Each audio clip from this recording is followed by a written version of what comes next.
ba go.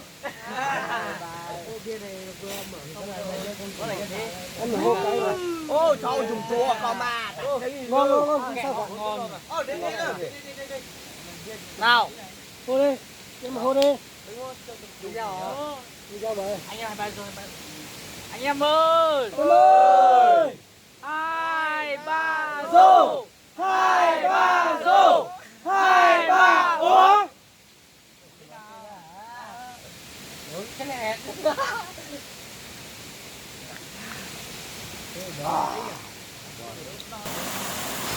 Nhưng dùng chụp phim sau đó nó lúc xe nó chạy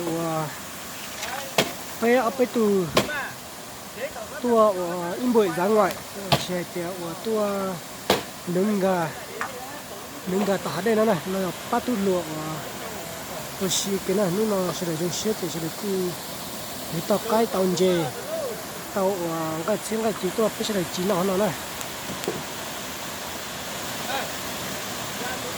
chẳng được cút cờ thế nó cái mùa nhỏ ấp bên này vậy này cho sao dịp lên kia này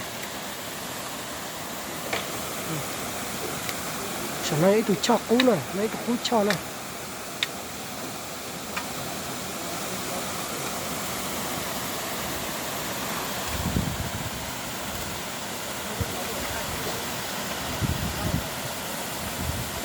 các bạn cháu tới này phải chia này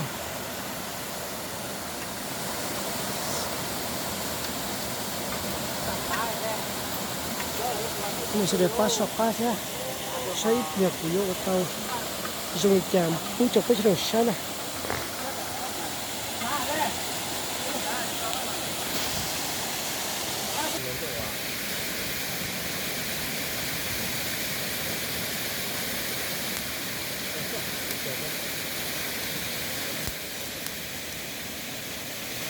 Kita masih join deh.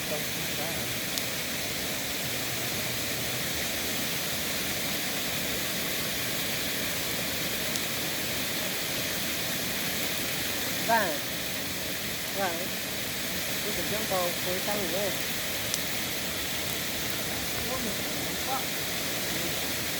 Tàu chạy vàng hết. Bây giờ. Đây thì có nào. cái cái mình lấy sang đi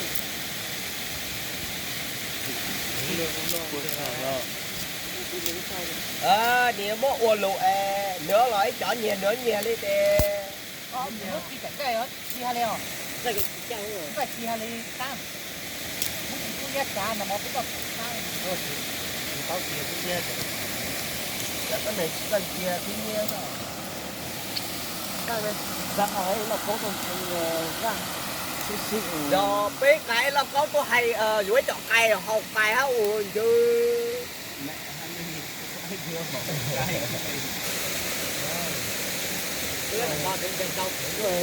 sống cảnh tới nó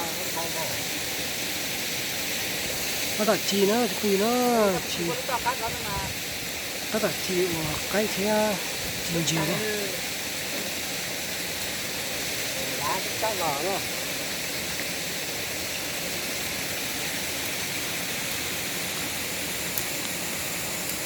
đi cầm nắng hai mô mẹ sao mà thắm tối thế làm cái này mày tối thế nhở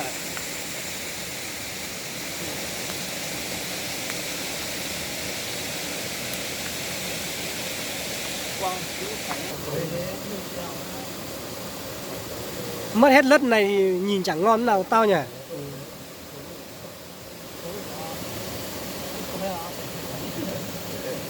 có trắng này vàng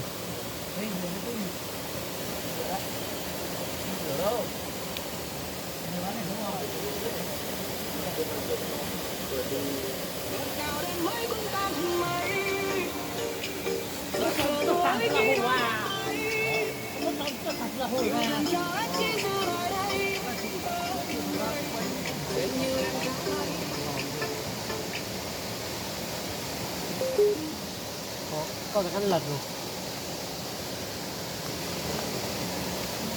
tao muốn một con dài tao chơi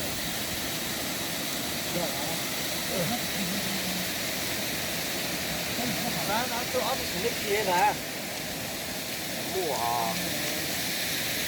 ủa nào cắt lại em tao ấy đó tủ đúng không để khi ra mua tủ má bán có tỏ đấy này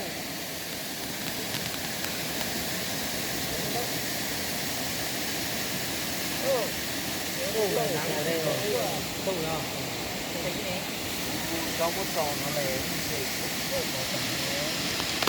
có trò sát thì sau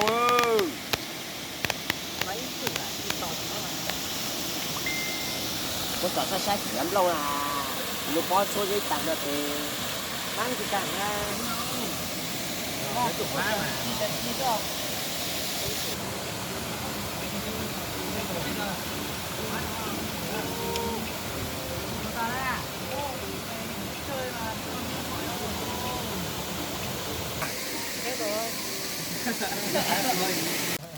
Xài tổ. Cầm mẹ. Tao hỏi tao mà bên lúc nằm quá.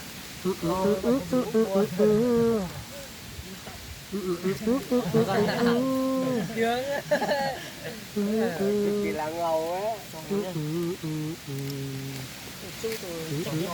Đồng không quá ha. Ăn gì? Giờ cái nhỏ đó hả? Ba tay tường này. Mẹ mày làm cái gì đấy?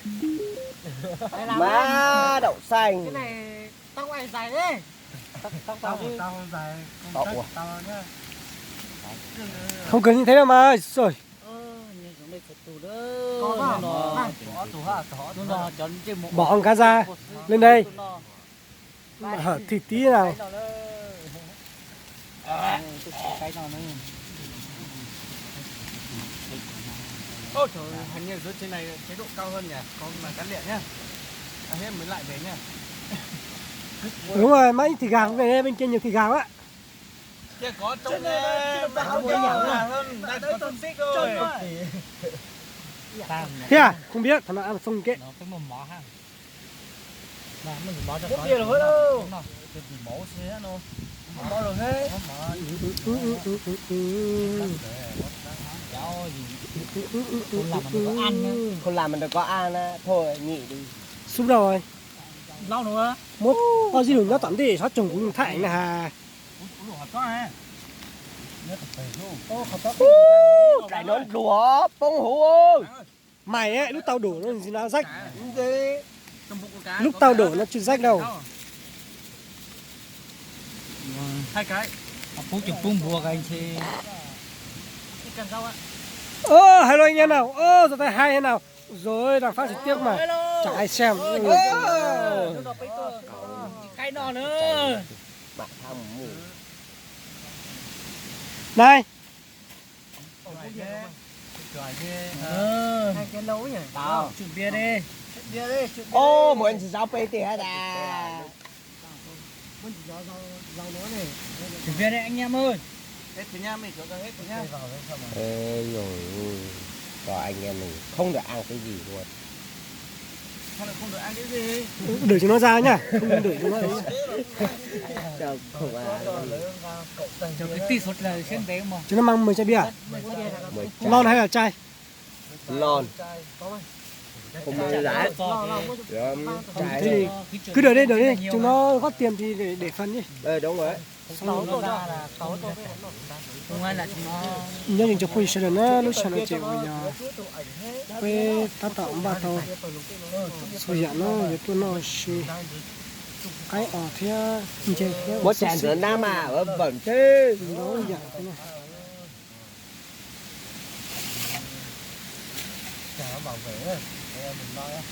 Em mở đây, em mở đây. Chắc con đổi như thế à? nhẹ đâu chứ Con ơi. 2, 3 rồi. Em mở hộp cái mà. ô trời dùng chùa con mà Ngon, sao cả. Đến đây nào. Nào. Hô đi, em mở hô đi. đi ra Đi ra vậy. Anh em 2, 3 rồi. Anh em ơi. Em ơi. 2, 3 Rô. 2, 3 rô. 2, 3 uống.